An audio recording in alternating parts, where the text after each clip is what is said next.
On a late autumn day in 1906, a boy named Salvatore Lucania stepped onto the docks of New York with his family. They had left their hometown of Lercara Friddi, a small town in Sicily, where poverty and violence clung to life like breath itself. Immigrating to America, they sought hope. But like millions of other Italian families of the time, what they found were slums, discrimination, and a bleak future. Salvatore, just 9 years old, quickly realized that the respectable path in life wasn't made for someone like him. He wasn't good at school, constantly got into fights, and paid little attention to the law. Later, people would call him lucky, but the luck he had was built on blood, betrayal, and cold calculation. At the age of 14, Luciano began running with small-time gangs in the Lower East Side, an area considered the cradle of New York crime. He joined the 5 Points Gang, a notorious criminal organization of the era, which also groomed figures like Al Capone. There, Lucky learned to act fast, talk little, and, most importantly, back the winning side.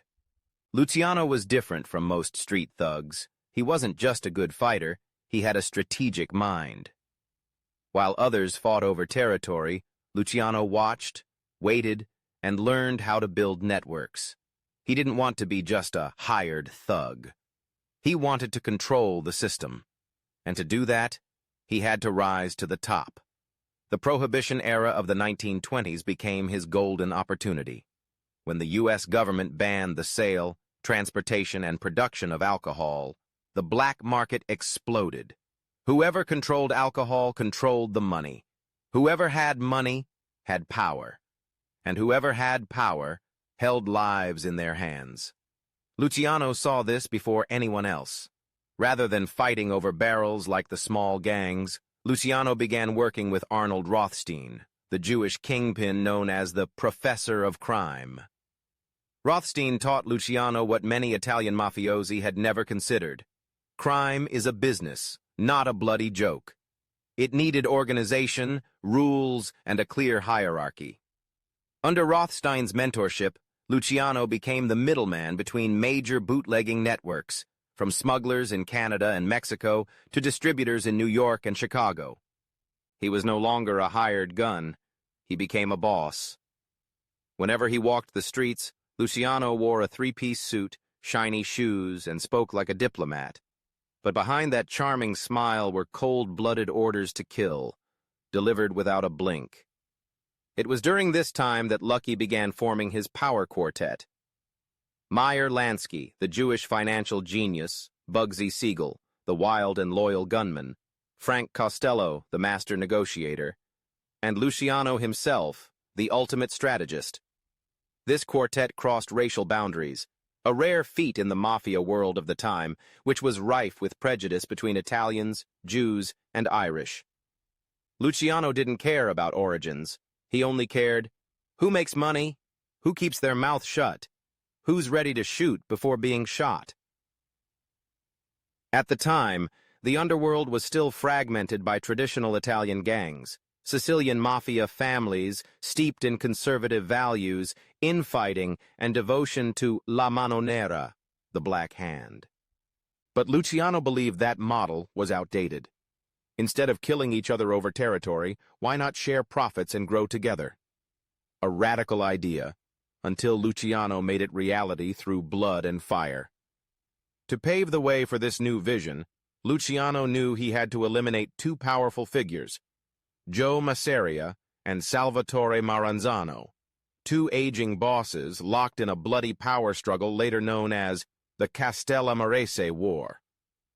By the late 1920s, New York's underworld was plunged into chaos. 2 powerful factions within the Italian mafia community were locked in a brutal, simmering, and drawn-out conflict, later known in history as the Castellamarese War. On one side stood Joe the Boss Masseria, a representative of the old conservative mafia leadership who ruled through violence and blind devotion to Sicilian tradition.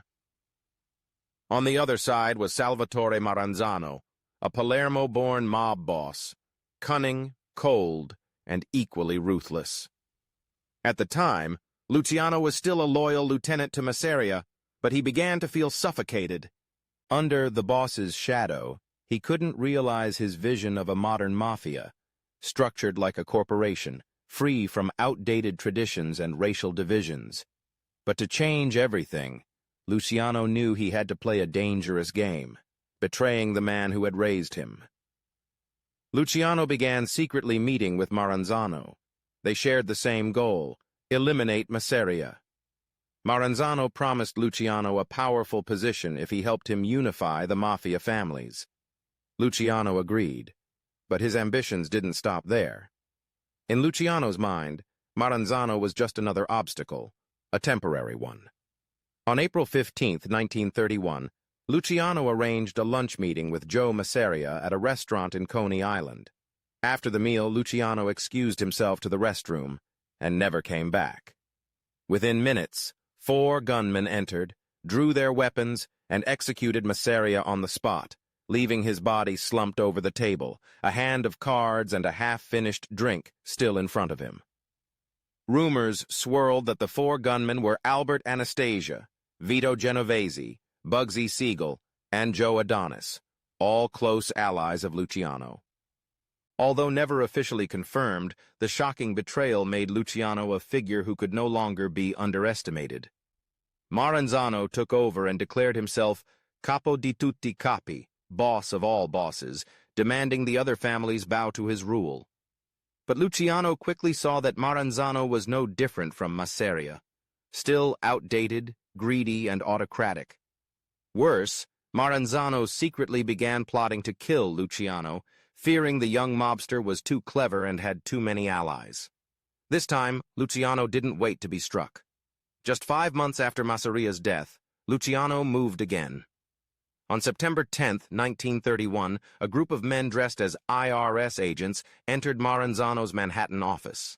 Without much discussion, they drew knives and guns and killed Maranzano on the spot, ending his short and bloody reign. In just half a year, Luciano had eliminated 2 of the most powerful mafia bosses who had dominated the American underworld for nearly 2 decades.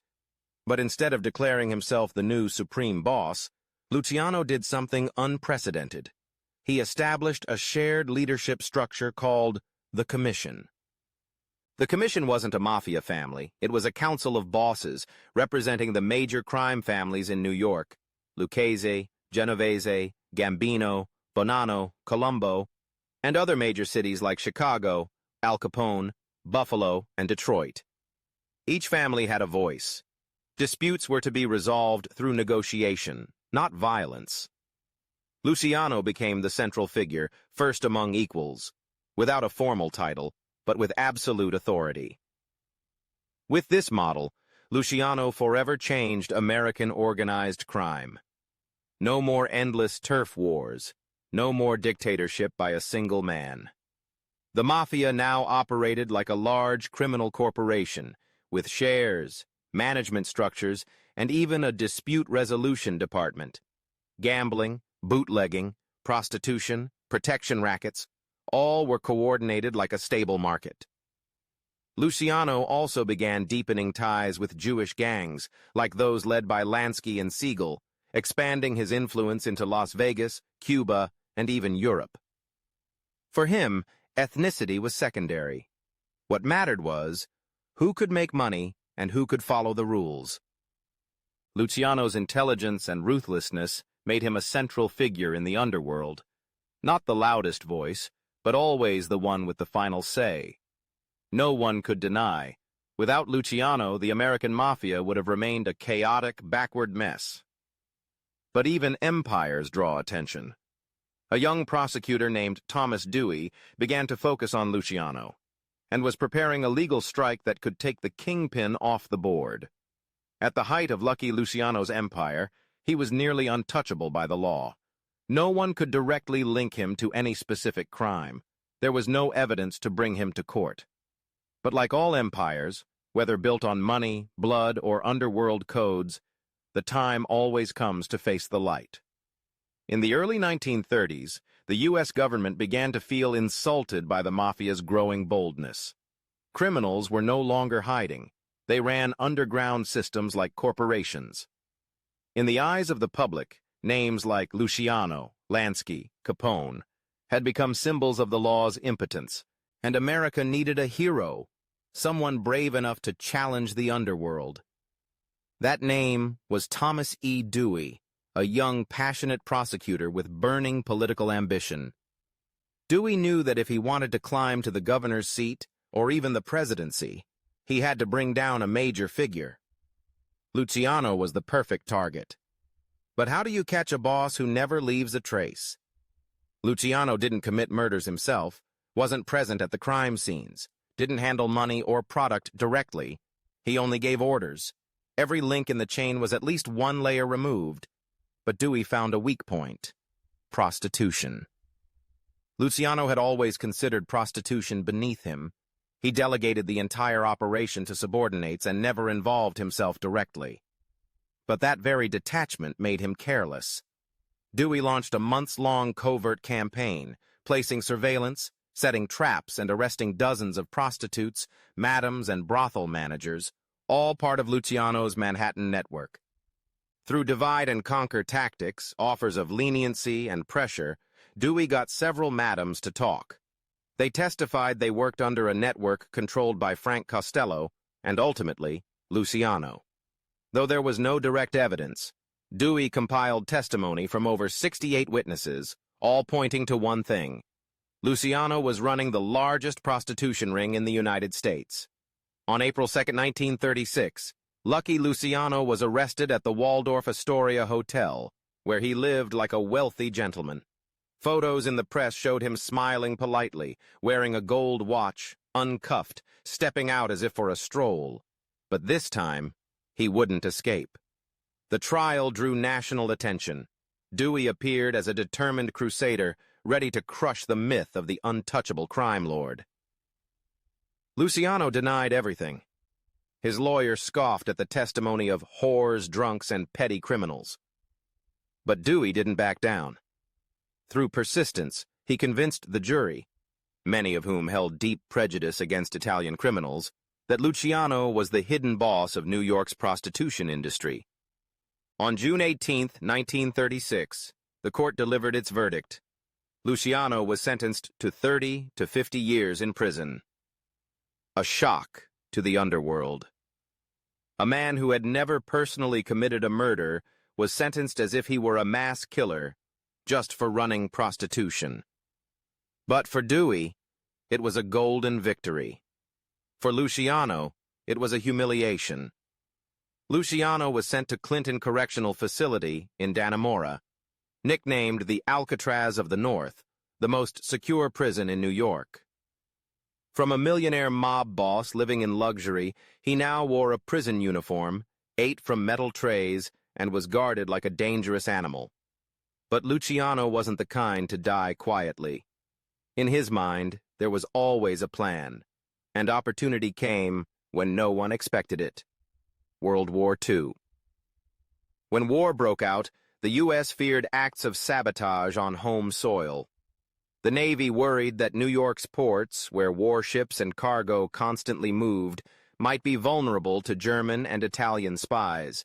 And ironically, the Mafia actually controlled the ports. From dock workers to unions, everything operated under their hidden hand. The government had no choice. They had to negotiate with the Mafia. And the only person who could ensure that no ship would be sabotaged in New York was Luciano, then sitting in prison in Dannemora. With Meyer Lansky as intermediary, a secret deal was struck. Luciano gave orders to his associates in the dockworker unions to secure the ports, prevent sabotage, and control the flow of information.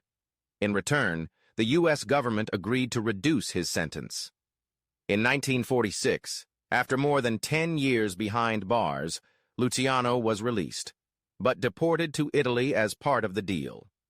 For him, it was a bittersweet defeat, but still a strategic move. Out of prison and exiled from the U.S., Lucky Luciano never gave up power. In 1946, after more than a decade in prison, Charles Lucky Luciano set foot on Italian soil, not as a hero returning home, but as an exile expelled by America, carrying a clear message: never to return. For a man like Luciano, being denied the right to step on American soil was like having half his soul cut away. But he did not panic. Luciano was never dependent on geography. He depended on control. At first, he lived in Naples, a bustling but chaotic port city, scarred by war and haunted by famine, unemployment, and smuggling. Yet this very chaos proved fertile ground for mafia gangs to regenerate. Luciano, with deep ties to the Sicilian mafia, quickly rebuilt his network, not only with the American mafia, but also the local Cosa Nostra in Italy. Though across the ocean, Luciano maintained close contact with trusted allies in the U.S., especially Frank Costello and Meyer Lansky. He managed affairs indirectly through coded phone calls, secret meetings in Cuba or France, and intermediaries spanning from New York to Palermo. Most notably was the historic 1946 meeting in Havana, Cuba, organized by Lansky, attended by most major mafia bosses of the time, including Vito Genovese, Albert Anastasia, Bugsy Siegel, and representatives from Chicago. This meeting not only reaffirmed Luciano's status after prison, but also aimed to unify strategies for expanding gambling, money laundering, and drug operations in Central America and the Caribbean. Though no longer in New York, Luciano retained veto power over many key decisions. He opposed Bugsy Siegel's management of the Las Vegas casino project, the Flamingo, citing wastefulness and delays that frustrated many bosses. When Siegel was assassinated in 1947, no one spoke openly, but everyone knew. Without Luciano's nod, the bullet would never have been fired. Exile did not weaken him. On the contrary, it sharpened his mastery of remote control.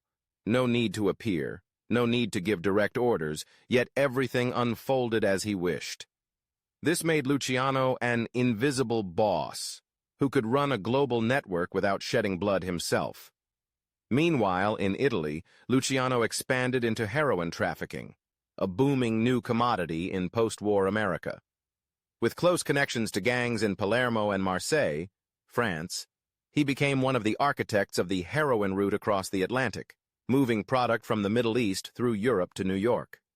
Though the Italian government placed him under strict surveillance, there was never enough evidence to arrest him. Luciano lived in a luxurious Naples apartment, drove sports cars, dined at famous restaurants, and always had attendants by his side. Local youths regarded him as a living legend, an Italian who had touched America, made fortune, and returned in glory. Yet Luciano's life was not entirely peaceful. Isolation gnawed at him.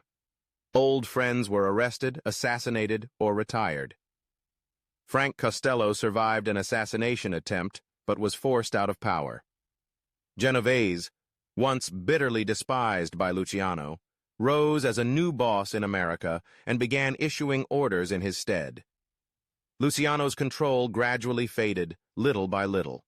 Worse, the FBI and Italian police never stopped monitoring, recording, and spying on every meeting. He knew one slip-up would mean immediate rearrest. Luciano was no longer untouchable. He was a familiar name in the files of every international crime-fighting agency. By 1950, he lived more reclusively. No more lavish parties, no public meetings. Luciano had become a solitary old man, still powerful, but no longer in full control. Like a retired king watching his kingdom fall to a new generation, sometimes incompetent, sometimes treacherous. However, Luciano never truly retired. He kept one plan alive: to bring his life story to the screen, controlling the legacy history would write. An American film producer, Martin Gosch, contacted him about making a movie. Luciano agreed, but he knew. Storytelling was a double-edged sword. On January 26, 1962, at Naples Airport, just before meeting Gosch, Luciano suddenly suffered a fatal heart attack. The man who survived dozens of assassination plots, killed 2 mafia bosses, and dominated the underworld finally fell. Not to any enemy's bullet, but to his own heart. On January 26, 1962, Naples International Airport was shaken by the news. Charles "Lucky" Luciano had suddenly died on the spot, just after stepping out of his car to meet with an American filmmaker. The boss's heart, the only thing he couldn't control, had stopped after 64 years of a life filled with crime, schemes, and legend. The police arrived quickly. Luciano's body was examined. No signs of poisoning, no injuries. Simply a heart attack. The medical conclusion was natural causes, but for a man like Luciano, nothing was ever natural. The mafia world, the press, and international intelligence agencies all raised questions. Had someone made a move? Was he eliminated because he threatened to reveal too much while cooperating on the film? Though the truth remains forever buried, Luciano's death closed a long chapter in the history of organized crime. But his legacy never ends. Lucky was not just a boss. He was the architect of the entire modern mafia system. Before Luciano, the underworld was a chaotic mess, where power depended on the number of gunmen and sheer brutality. After Luciano, it became a tightly organized structure, with rules, profit-sharing, and conflict resolution mechanisms. The Commission Council he established lasted for decades, becoming the underground parliament for crime families across America. Even after his death, Luciano's rules remained the mafia's guiding principles. The American crime families like Gambino, Genovese, Lucchese, all were formed or strengthened during Luciano's era.